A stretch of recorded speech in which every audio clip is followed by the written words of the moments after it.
Hey, Hey Ben, can you I hear me? I think we're getting there. Can you hear me as well, Matt? Yeah. Yeah, we're getting Okay. there.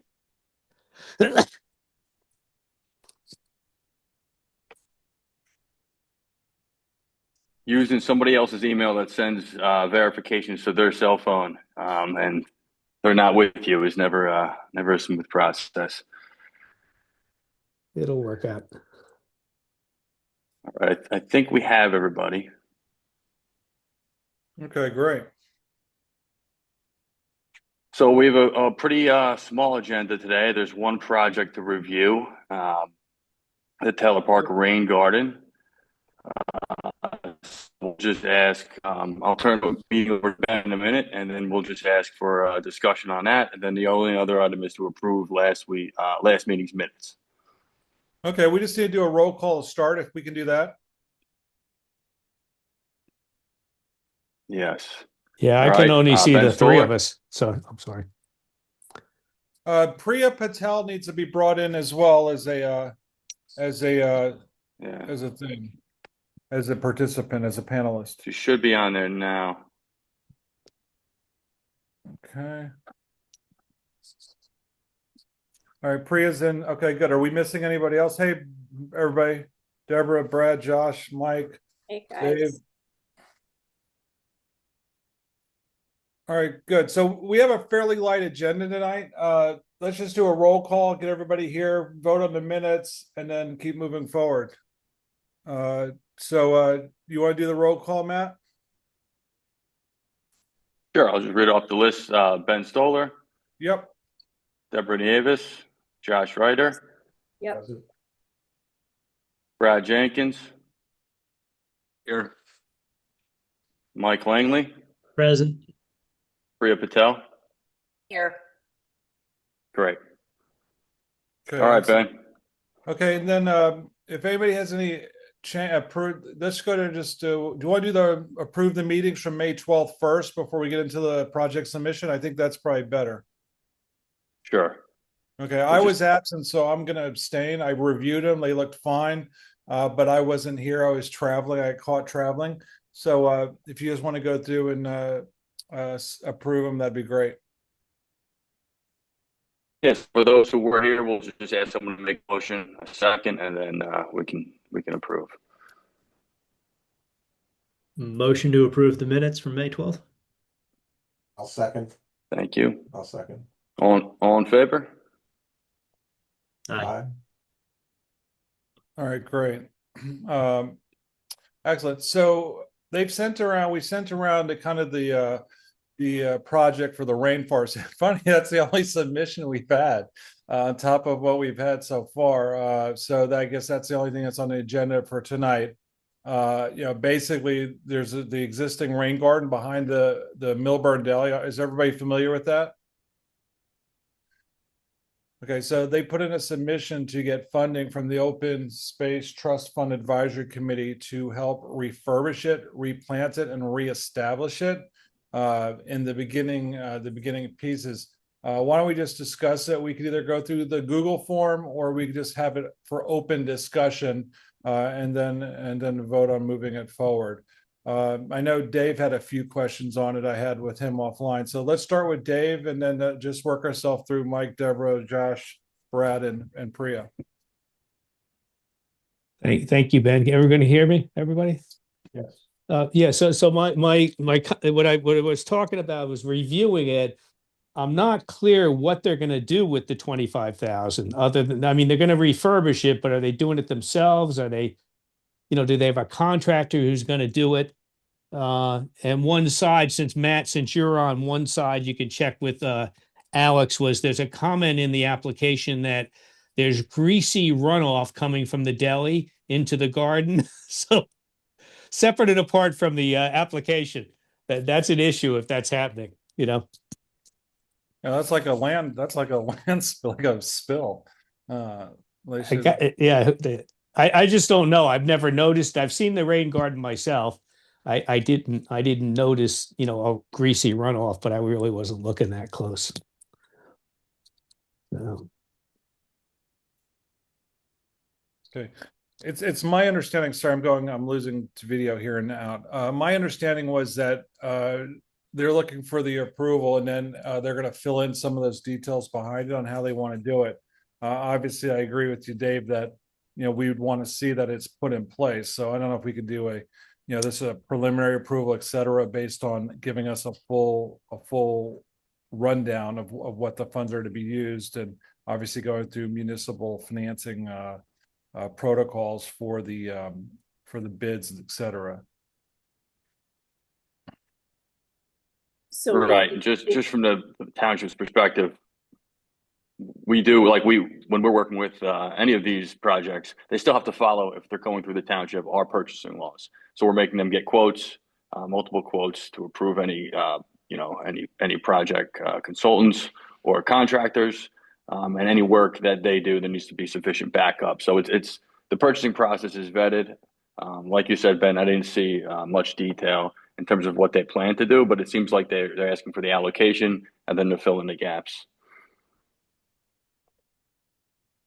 So if it's shade tree, they wouldn't have the town, the DPW staff taking care of it. They would look into an outside contractor. It certainly seemed like that from the request, that it would be a project, a contractor would be obtained, maybe in conjunction with some work from the township staff just to help clear out the area, maybe. But I think the intent was to hire a contractor or professionals to design and create the rain garden. Okay. Do we know who paid for it the first time, or how that? Anybody know? I think that it was funded partially through Environmental Commission. I think I recognize the email address as being Liz Balavan. And Yep, it's Liz. Yeah. yeah. And I think they also got some other money from, I think they used a lot of volunteers. I think there might have been some high school volunteers. And I know Liz is pretty involved with the maintenance of the rain gardens at the First Aid Squad lot on the corner of Lackawanna and Glen. So yeah, I had the same questions, Dave. I'd like to understand what the $24,000 is for. Is it primarily for the plants and the trees and the native plants, or is it for labor? My guess is that they're going to probably use a lot of volunteers, either from the community or from Shade Tree Commission itself. If Liz has submitted this application, I'm guessing she's going to dip into that group. Yeah, as a team, maybe we should require that whoever submits the application be on the call as we're exploring it, to be able to really answer these questions for us, because we're kind of lost here, is my guess. I would almost like to table this until the next meeting and have Liz or somebody from the Shade Tree be here to answer the questions, because personally, I can't effectively vote on it if I don't know all the information we're requiring. Do you guys agree? Well, my question was going to be, who's going to maintain it after? Like, what's the expectation after we give the money? Is it volunteer? Is it the town? Is it shade? And it may be an easy answer, but maybe some of the folks on this call already know the answer, but I didn't know, and I couldn't tell from the application what the ongoing efforts would be. Because if we were going to give money, we would certainly not want it to be something that, we would have to give money again because nobody maintained it. And and also too, honestly, if you have runoff from the grease runoff from the Millburn Deli, whatever we do may be destroyed, within itself, right? Well, I think so a couple thoughts just really quickly on that. So first of all, if it's a rain garden, the purpose of a rain garden is to really help mitigate flooding and to also address some of that pollution. So in fact, if that is happening from if we are getting some sort of pollution runoff from the deli, it might be advantageous to have a rain garden there to absorb some of that pollution before it hits the Rahway River, which is right there. But I also had, I had a question as to why. I think they mentioned that it would be nice, but not necessarily to have a water supply near the site. But if it's a rain garden, why would you require a water supply? It's supposed to be a rain garden. It's supposed to be native plants, which I assume would require little to no water. But that was just a question I had. And it'd be great if Liz were on this call to address some of these questions. I also I'd like to understand, what the impact, I mean, the reason why this rain garden is in disrepair, I think, is because of something that Josh mentioned, which is like the maintenance efforts. Like if something was clearly created and people invested time and resources in it, but then it fell into disrepair because of the impacts of Ida and also just lack of maintenance.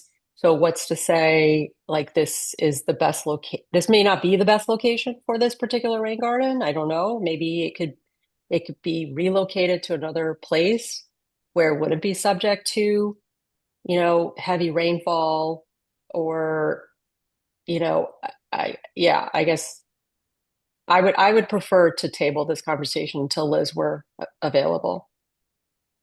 Agreed. I I'm agree. fine with that too. Good idea.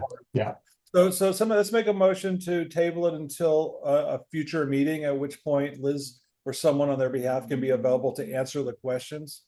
So I'll make that motion if someone will second it, and then we just all in favor. I'll second it. Okay, all in favor? Aye. Aye. Right. Okay, very good. Very good. Next order of business, Matt, do you want to go through the financial piece just to give us all a brief of where we are there? Yeah, so there hasn't been any disbursements yet. So we're sitting at a little over $2 million now between the two assessments. We didn't get our certified tax rate from the county yet for this year. So I didn't transfer the money over, but it's allocated, it's there, and as soon as we get that rate certified in full, the 2026 allocation will be funded. We're still getting a solid interest rate, a little over, I think it's at 3.4% now on the funds. So the money's there. It's there has been allocations, but no disbursements yet. A great job on the investment. I found this on the web. Thank you, man. What's that? No, great job on the investment piece. 3.4%, something to sneeze at. That's as good as we're getting in my firm's money market. So that's great. Yeah, we market it out to different banks. We just try to get the strongest return. I mean, it doesn't add up, but it's taxpayer money otherwise. So it's we try to get as much as we can. Yeah. Okay. And so basically, that's all we have on the agenda. I don't see much more. Am I missing something, Dave or Priya or anybody on the team? I wanted to bring up just kind of a question I've had. So I went to Hoboken a couple weeks back, and I was walking around one of those resilient city parks that they've built, sort of their use of public space to act as like water sinks for flood surges. And it was making me think about the work that we do. And I'm curious, does anyone feel it could help to have a representative of the Flood Mitigation Advisory Committee like on this committee just to speak to some projects from that point of view? I don't think it would hurt. I mean, Dave, do we have an opening for that? Or we can make that? I don't know I don't know, honestly. But I think it's a good idea. I love the idea. Do we want it, Mike? Mike, are you thinking a permanent member, or are you just thinking they come when they have an idea that they want to execute on? I mean, I would say Permanent? either, but just even a conversation like this rain garden to get kind of their insight onto how much is this going to help, what needs to be done to make it as effective as possible.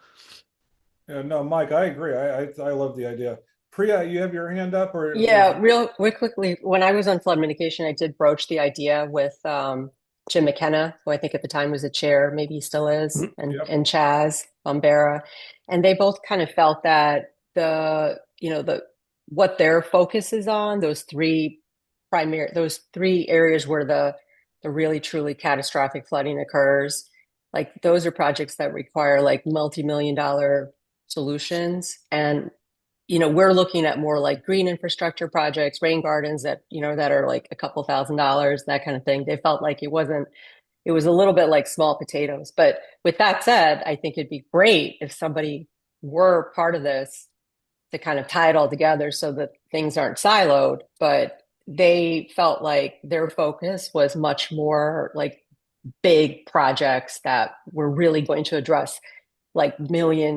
cubic million feet of water versus A 75 1,000 cubic feet. a 75 foot concrete wall in the reservation. Right, right. With the Army Corps of Engineers. So, I sat on that committee for 2 years. I just didn't have the time or the bandwidth to do it this year. And I certainly see that. However, if you don't worry about the pennies, the dollars will get mismanaged, right? So if they think this is pennies, I do think we should have someone, and we can broach that subject with Alex and with the TC as well. I'm sure we can open a spot for them, etc. Even if they don't, have to attend every meeting or whatever, but it'd be nice to have their feedback on this. Mhm. All right. The other question I had too is, does anyone know what's going on with the property at the, and this is funny for me to ask it, at Vauxhall and Milburn Avenue, the station there? I saw a bunch of equipment there. I think they're doing a PSE&G project, but I just want to see if anybody heard anything else. I was actually thinking the same thing, Ben, but I have no idea what they're doing. I had heard that they're installing some new kind of signals at that intersection, or at that light, and that's what required all the dig up. I haven't seen any PSEG vans in the area, and Maybe it's the JCPL. It's something with the lighting. Dave, you had your hand raised? Yeah, I had heard the same thing Priya was just saying, that the county was doing some re-signalization, if I could pronounce that properly. But county put all that equipment right on that property, right? Yeah, but they've also been digging on that property. Like the light, they were putting up, I think, a new light on the corner there over by where the animal hospital is. But they've actually been digging where the gas station used to be. So they're definitely doing something in that lot. I don't know what, but. Well, the town. I'm sorry, go ahead. No, the town is, I know, has a contractor, I'm pretty sure, engaged in doing sampling down there. To the end of finding out how contaminated is it, and ultimately, I guess, what do we want to do with it, if anything, depending on the contamination.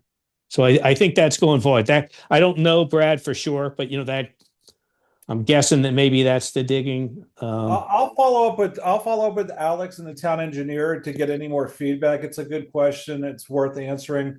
Let me get the feedback and then I'll email it to the team, or we'll bring it up on the next meeting. But I driven by it and I was like, well, they actually have a hard equipment on there. I knew there was something with the signal, but it did look, Brad, like they were doing some type of property work. Something. They were digging something up. So I was not sure what. Okay. If it wasn't buried at Giant Stadium, right? Maybe he's there. Is that where Hoffa is? Is that where they're looking for him now? And then I think other thing too is whatever we can do to get the word out, to get these projects moving and get more submissions, the better off we're going to be. We just don't want to be a cash cow and sit on the cash. We want to put it to work for different projects. So, Priya, if you have anything, or Deborah or Josh, anything out there that we can move this, start moving the needle a bit and get some nice feathers in our cap. Did Stacy ever come? I can't remember. Did Stacy ever come back to us about the project by the first aid squad? Yeah, she submitted it and we reviewed it. The first on the corner of Lackawanna, the Pocket Park. Yeah. Where does that stand now? Did it go to the TC? I don't think we gave a budget on that. I think we just talked about it, right? We didn't get an actual dollar or anything like that to even propose, right? No, there was a number that was on that proposal. It was significant. It was, I think, at least $250,000. I don't remember the exact number, but it was part of the proposal. Right. And we voted? There was some pushback by taking grass away to make that park or do something like that. So, I'm not exactly sure, but I remember hearing about it at the TC level, but people are pushing back saying it's an aesthetic project versus, digging up grass around that tree or whatever, but, isn't everything. Did we vote on that as a team? I don't think we did. Think so. I don't think we voted on it. I do not believe that was voted on. It wasn't like a specific agenda item to be voted on at this point. So let's make a note to ask Alex. I'll ask Alex again where we are with that if we plan to move it forward. But I did know that there was some feedback from the TC. You remember that, David? That it might just be aesthetics and why rip up grass. There's a bunch of people pushing back on that. Why rip up grass and put that rock garden or whatever, and then actually impede upon the tree? I guess. I think I remember that too. Yeah, I think you're right. Can we give Stacy an opportunity to respond to that? I would love to give her an opportunity to respond to it, and this is part of having the person here as well, right? Yeah. So let's make a note of that to revisit that project as well. She did participate in the call. I think we kind of patched her in, and she did field a lot of these questions. And I do remember hearing about that TC meeting and the feedback that some residents provided, which is that you've got a patch of grass. Why are you going to rip off the grass and hardscape the area? Isn't that kind of defeating the purpose of open space preservation, I suppose? But I mean, one could make an argument for, a lower hanging approach, which would be maybe we could find ways to activate that area by not, we don't have to spend $250,000. Maybe we invest $50,000 in activating the space as it is, as a pocket park. Running, I know Stacy had proposed potentially using that space for a farmer's market or some other kinds of community events. Potentially those kinds of events could still be held on grass. And that could be a way of sort of demonstrating the various uses. And then if that works, if that's successful, then maybe there could be an argument made for further investment. I mean, that's something that we could talk about, I suppose. I guess that's why I was thinking, to let Stacy know what some of the feedback was and give her an opportunity to respond to those concerns. And maybe if we tell her, can you do something with a smaller budget, she would have a chance to think about it and maybe propose some alternative. That's good. Yeah, I'm fine with that. I really didn't know what I was missing because I actually thought it was a good idea. I kind of liked it, but there were some residents who showed up in force to voice their opposition. Okay. All right. Anything else? If not, we can actually close this up fairly early. As always, I say, we want more projects. We need to get more projects in the pipeline and get them presented so we can keep this thing moving. It's for the benefit of everyone. Matt, anything else? No, I'll relay some of this to Alex. We'll stress to the applicants that it would behoove them to be on the meetings, and we'll follow up with them as well because they might not even know the exact timeline, or they might hear it's on the meeting, but we'll make sure we follow up with them going forward so that they can answer our questions. From a process standpoint, I think everyone here would like to have the applicant on the call. 100%. I think we just make that a point of order, point of procedure for applicants moving forward. So we're not caught in a position like we are tonight where we're asking a lot of questions and no real answers. It was last meeting we had the door on from the Arboretum, and he was answering all our questions, so that was helpful. Yeah. All right, where was I? I think I was in Paris or something on that last call. All right, excellent. All right, anybody else have anything, or you want to get back to your evenings? Thank you. All right, somebody make a motion to adjourn. I'll second it, and then we'll head out. Motion to adjourn. All right, second it. Okay, all in favor? Aye. All right, guys, we'll talk. Good night, everybody. Thanks. Good to see you. Thanks, everyone. Hey. Good night. Bye, guys. Bye-bye.